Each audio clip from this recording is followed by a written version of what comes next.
Cəhənnəm əhli cənnət əhlini çağıracaqdır. Ən əfidu aleynə minəl mə.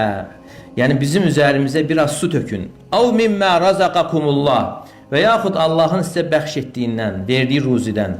Qalu innallaha harramahuma aləl kafirin.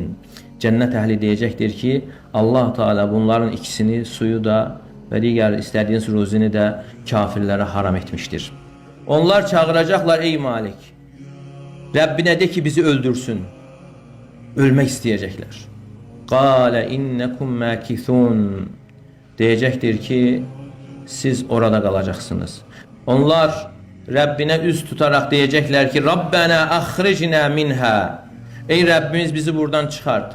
Fə in udnə, əgər biz qayıtsaq, yəni günahlara, fə innə zalimun, biz həqiqətən zülm edənlərdən olaraq. 1000 ildən sonra cavab gələcəkdir. Qalə xsəu fiyhə və lə tükəllimun. Orada zəlil olaraq qalın və danışmayın. Cəhənnəmdə, əzab içərisində yeməkləri zaqqum olacaqdır.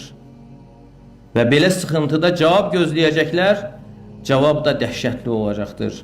Qalə xsəu fiyhə. Orada zəlil olaraq qalın və danışmayın. Həqiqətən o günün dəhşəti, peşmançılığı şiddətlidir.